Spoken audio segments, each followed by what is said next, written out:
A good body oil is supposed to actually hydrate your skin and moisturize your skin. That is the main function of a good body oil.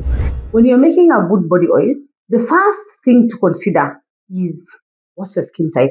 Both of these body oils both contain natural oils, but one will leave your skin soft and silky, and the other one will leave your skin feeling sticky, heavy, and uncomfortable. Today, I'll show you why. Melanin Minds, today we are building one of the simplest skincare products to formulate, that's a body oil. So welcome once again to Camray Academy, but don't let the word simple fool you.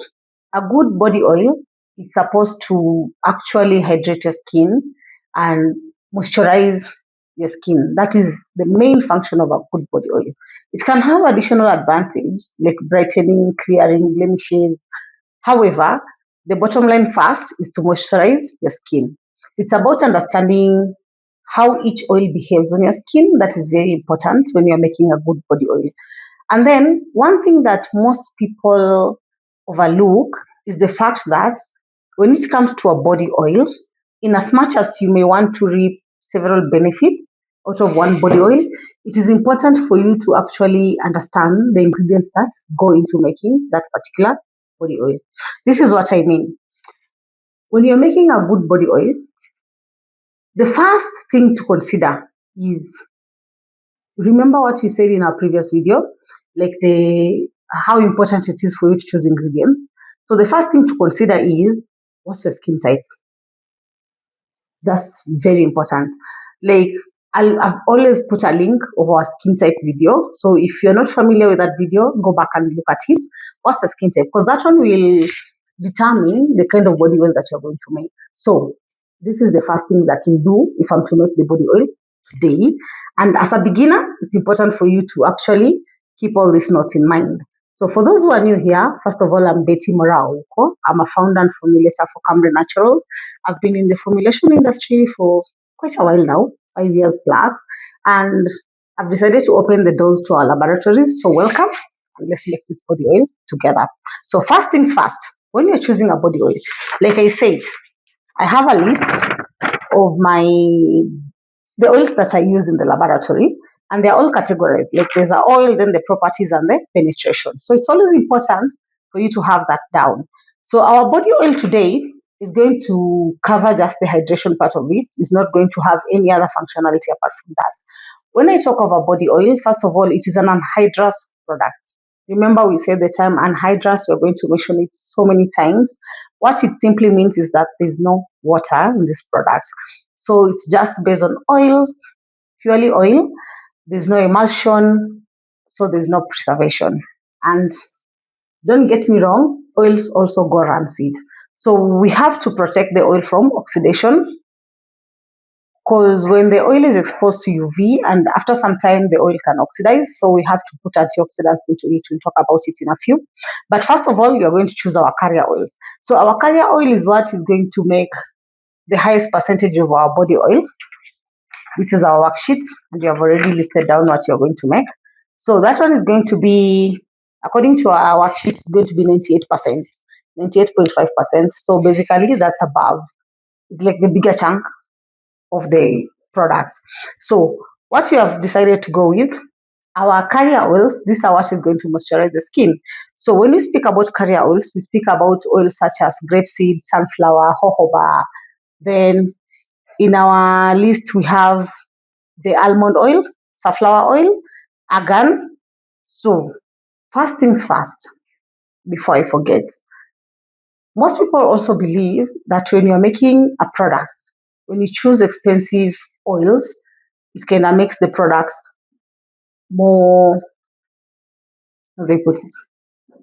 It makes the product to function well, other than having affordable ingredients. So that is one myth that I want to say right now. That is not how it works. So sometimes you can have a very expensive oil and it won't even perform the function that you hope for it to perform. For instance, instead of you filling your product, let's say with camellia oil or melon oil, those are very expensive oils. and probably you want your skin to hydrate, it is better for you just to go with grapeseed oil. Why? Because grapeseed oil is fast and medium absorbing, so that means that it will hydrate your skin more, other than, let's say, buying something like the one that had fast, like rosehip oil. Rosehip oil, unless you are dealing with scars or you have an anti-aging, you want the anti-aging properties, you'll deal with rosehip, but at very small percentages because it's very fast absorbing. So that is one thing that you need to look out for. And then the other thing is, most people believe that when you're making your body oil, it's okay for you to fill the entire pack with heavy oil so that your skin can remain hydrated for a long time. Let's say something like castor, coconut. Then this is something that I'll also explain. If you have an oily skin already, it means that your pores get clogged very fast. So when you put a heavy oil on your skin, basically it means that you are making your skin highly susceptible to getting acne. So hapo utaanza kupata zile pimples za mgongo, pimples za mguu, like your skin will become very rough other than it to become very smooth. Why? Because now your pores will be clogged. Like ushaona watu wenye wako na, they have a very rough skin on their leg. Like the leg is very rough. Like even if you press, it can remove ile mafuta from the pores. So that basically means for such a person, avoid using heavy oil. So if you are someone who gets a lot of pimples on the back, like you always have inflammation and then you have blemishes all the time, I'll also advise you to use medium to fast absorbing oils instead of very heavy oils, because that means that they'll sit on your skin and at the end of the day you'll end up having blemishes, acne, pimples. So you also have to put that into consideration. Then most beginners tend to believe that you can simply supplement oils with what's in the supermarket. That is what one common mistake that people make. Yes, in the supermarket at times you'll go and find that they tell you the sunflower is 100% cold pressed, or the olive oil, and then you can find canola oil. However, if you want to reap the benefits, like the cold pressed benefits, I'll advise you to get the cosmetic grade oils. Reason being, cosmetic grades oil are not over refined, so you will tend to get more benefits compared to supermarket based oil. So that is one thing that I'll also like to mention. Now, our oil composition. So as we make this body oil, remember we say that you're going to have the carrier oils in it. You're going to have the aromaceutical benefits. That is, you're going to put the essential oils or fragrances. Another thing, if you have blemishes on your skin, if you have a very sensitive skin, I'll advise you to avoid fragrance. Start with essential oils alone and ensure that the percentage are very low, like 2% and below. Check that with your supply guide. Let's say you have bought an essential oil, confirm with your suppliers, like to what percentage is it favorable for you to use. And then check out on your skin sensitivity. So you can do a patch test, because this is something that you're going to make by yourself. So do a patch test first. Use different essential oil, patch test it for like 3-4 days and see how it reacts on your skin before you go ahead and use the entire batch. Then one last thing before we embark onto the formula behind it, we have the antioxidants. That's what I said. Like as much as our oils are purely oil, there's no water, we still have the problem of oxidation. So when we use antioxidants like vitamin E, like rosemary CO₂, like bran oil, basically these are not preservatives. They are not going to preserve our oil, but they are going to slower the oxidation process. So basically we want to slower the oxidation process so that our oil does not go rancid. Like, have you ever bought an oil, umenunua leo, then umetumia after some time, then probably several months down the line starts smelling different? That means that the oil has gone rancid. So when it comes to that oil has oxidized and you're supposed to discard it. How do you measure that? How do you measure the shelf life of your body oil? So the shelf life of your body oil, like you said before, it's, let's say you're buying, there are 4 types of oil. One expires next year, let's say end of next year. One expires beginning of next year. So, and the others somewhere in the middle. So basically your expiry date will be beginning of the year. So the product with the least period is the one that determines the expiry date of the particular product. So if one product expires in November and the other one expires next year, May, it means that your product shelf life is November. So that is how you look at it. Then when it comes to bottling of this body oil, this matters a lot. Let's say your essential oils, they are all photosensitive, like you're using lemon or tangerine or basically bergamot, the ones that are highly they are affected by the phototoxicity. Basically, you'll use amber jars. Why? So that when the UV heats, the product does not oxidize very fast. So if you avoid essential oils and you're basically having just one or two oils combined, you can use a clear bottle. But if you're using essential oils, if you want to maintain a clear bottle, ensure that your antioxidant percentages are very high. Or one other trick that we usually use when selecting your oils, ensure that they all have antioxidant properties. So right now, if you are going to make our body oil, this is what you are going to make today in the laboratory. First and foremost, we are going to start with our carrier oils, like we said. Our selection was grapeseed oil. Reason, it's moisturizing and the antioxidant level is very high. So this is a fast and medium absorbing oil. Our second selection is sunflower oil. That's very light and very moisturizing. So as you can see, we are trying to balance. We are not trying to make it very heavy, and it's a medium absorbing. So meaning it will sit a bit on the skin, making your skin moisturized for a long time. Our antioxidant choice is Rosemary CO₂. Rosemary CO₂ is packed in a concentration form. What I mean is that imagine you are buying juice, like juice, the one that you used to buy when you were in high school, the one for diluting. So when you buy that juice and you are told, let's say, to carry 3 liters maximum, how far you have to carry more or less when you go to school, you have a choice either to buy the concentrated 3 liters or to buy the diluted. They say Del Monte 3 packets to make it 3 liters. So if most people when you are in school will carry the concentrated one, why? Because out of this concentrated juice, utapata juice mingi because utakeep ukidilute compared to carrying 3 boxes of Del Monte juice. So that is exactly what I mean by using the rosemary CO₂. Rosemary CO₂ is packed in a concentrated form. So basically, ukibai, you're supposed to dilute it yourself with a carrier oil, and at the end of the day, it will give you more value if you're a formulator compared to buying an already a diluted antioxidant. Yes, vitamin E is very good. It's very expensive too when you get a very good standard quality vitamin E. So that is one of the problems that I have with vitamin E. Vitamin E is basically dependent on your supplier because most vitamin E already comes as a diluted form. However, if you get a very good supplier, that is most of the good suppliers, unfortunately, you have to import, and it's very expensive, and they work very well. The local suppliers, they don't resell vitamin E in very small quantities. I know my supplier sells it in like the last time I tried to buy from them, it was 25 liters minimum. That's a lot of vitamin E. And considering vitamin E used in very small percentages, and you don't want to buy it when it's and stay with it for a long time, like I said, it will still go rancid, it will oxidize. So at the end of the day, make sure you buy from a supplier who can give you very small quantities and you buy it frequently because you actually need to reap the benefits of vitamin E. Remember, it is your first line of defense, technically. Ensure your supplier gives you a very good vitamin E and they check the expiry date to ensure that it is up to date. Then we have essential oils. We have decided to use lavender essential oil, which is very soothing.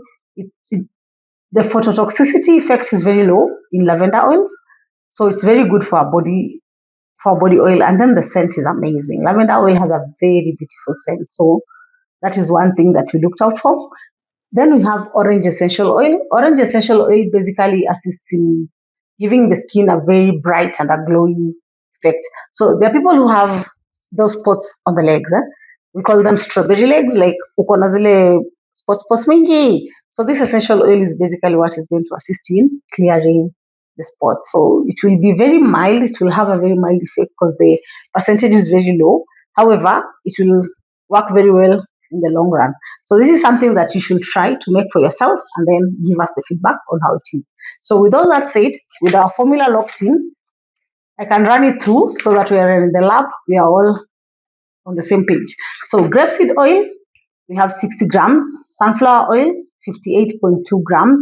Vitamin, that is the replacement of our vitamin E, that is rosemary CO₂, 0.6 grams.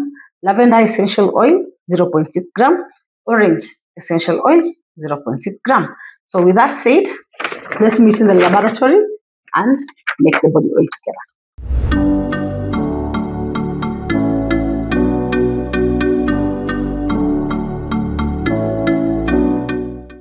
We have now come down to our lower laboratory where we are going to do the mixing of the oils that we have just talked about. Now we are going to make the lavender body oil. That is what we decided as our first body oil. The lavender body oil simply consists of grapeseed oil, as we had said. So we are going to use grapeseed oil. Then we are going to use sunflower in our formula. Then we shall have vitamin. In the place of vitamin E, where we need antioxidants, we are going to use rosemary and rice bran. So I'll show you what it means to have rice bran in your formula. Then we're going to have lavender here and orange. So these are going to be the two essential oils that we're going to combine today. Now, let's start. One thing that you should always have on your side that we shall always keep emphasizing, worksheet. Worksheet yako. Because this is the only way you're going to tick whatever needs to be ticked, to note whatever needs to be noted here. So you place your worksheet by your side, then you simply just follow the grams that you had calculated. So you just place your beaker. You're going to start with the foundations because this make up the 60% of our formula. Then we are starting with grapeseed. So you can open through here, but since we need 60 is a lot, so you can just pour there. 58, so you start reducing so that you don't exact 60 grams. Then you have sunflower. Like I said, if you buy in bulk, like sunflower, you buy 20 liters, even grapeseed. So you just put them in manageable sizes so that you can pour easily. Remember, tar. Once you have tarred, here you're simply going for 58. Only 58. It's 58.2, but you're putting 58, then the 2 we shall use the small weighing scale. Once that's done, you tar, then you switch it off, place it on the side, and now you move to the small weighing scale. The small weighing scale measures up to 200 grams. So it's very convenient when you're doing decimal places. Like if you have to measure something 0.1, 0.6, or even 10.8, that point something, use this weighing scale. Place in your beaker. As you have seen, the beaker alone is 30 grams. So that's why you have to tar. Tar to 0. Once it's at 0, start with your first antioxidant, rosemary. We need 0.6. I'll keep reminding you. No shaking. Yep. 0.6. Then you tar. Again, don't get tired of pressing tar. Lavender. Now you have two options. If you don't want to place in another bottle, you can also use this lid. You see, it's bulk. So you simply pour on the lid. This is only survival because no unaanza. So you might not be able to buy so many stuff like that. Pour it like this. Then just simply come and pour 0.6. No shaking. 0.37. 50. Yep. On the dot. Return what has remained. There. Do the same for orange.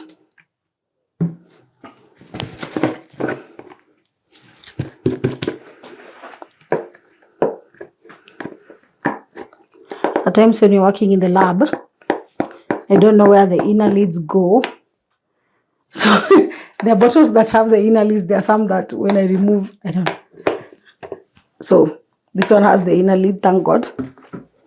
Just place it in the beaker. Do the same.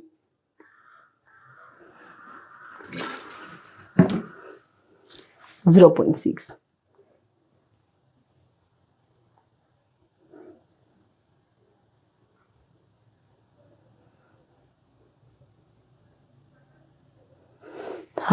Good.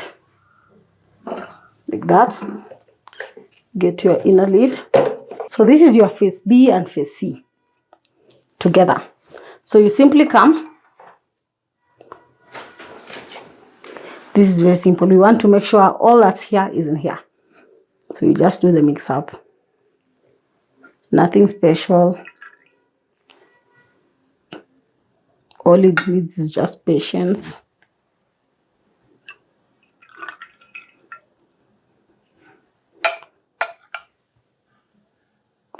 This is your body oil. The scent is nice. Lavender gives off a very beautiful scent. So what you simply do once that's done, you just mix. Use your spatula to scoop everything that has remained. And then do your mix up.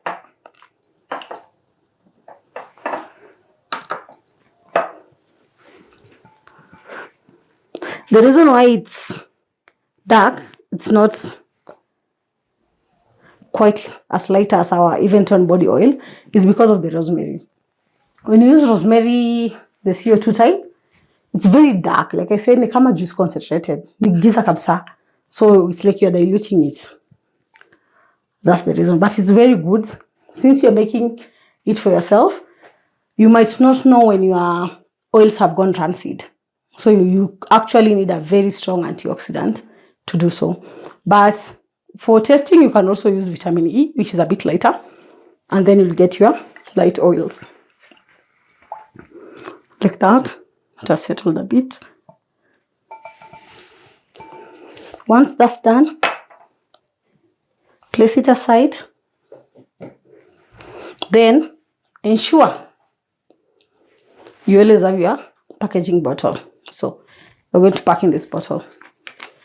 Remember our quantity was 120 grams. So, and this bottle is 120.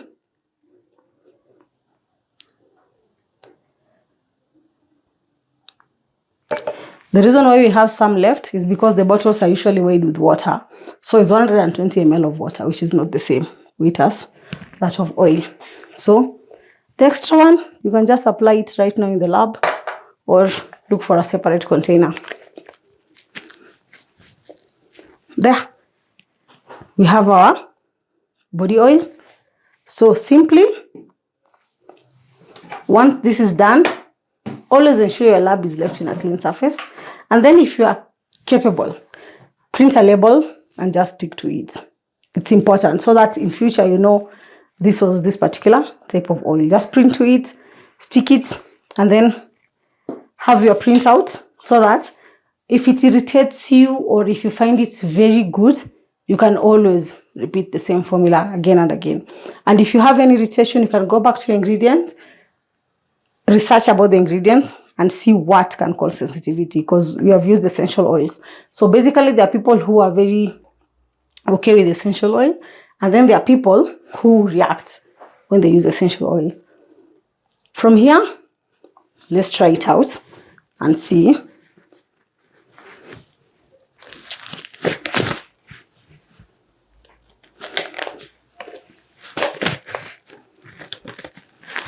So if you can try your body oil, as you can see, it's very moisturizing. It's not that sticky. Yeah. Because remember, the choice of oils matter. We talked about fast absorbing, medium absorbing, slow absorbing. So these oils are within the medium to fast absorbing. So that's why they're not sticky and they're very hydrating. So when you come up with your formula, I hope you do a lot of research. I hope you play around with the oils. The sheet that you have just used, you're going to attach it on the description so that you can try it out. And we also have a surprise formula for you, that is the massage mint body oil. So I will really like the feedback on this. It's something that you can make and use it on your own massage. You can massage your partner, you can massage yourself. Yeah. Make it and then share with us in the comments. Tell us how your partner felt, your friend felt, or how it felt on your skin, so that we can interact and then we can correct each other. If there was something that goes wrong, let us know. And then apart from that, the same body oil, we are going to make it now using extracts. We talked about the botanical extracts, that is the rose, the jojoba, then we have calendula and we have chamomile. So we shall still do the same oil, but now a bit advanced. However, this particular formula will be available on our Patreon. So if you have time, join our Camray circle. So that is where we share formulas and ingredients that are ready even for commercial purposes, or you can just be confident when you share it with your neighbors, your family, your friend. So if you want to advance and know more about the formulas that you're doing, join our Camray circle. It's there on our Patreon. Click the link and follow through. See you on our next video. And I hope you truly, truly, truly enjoy making this body oil. Thank you so much.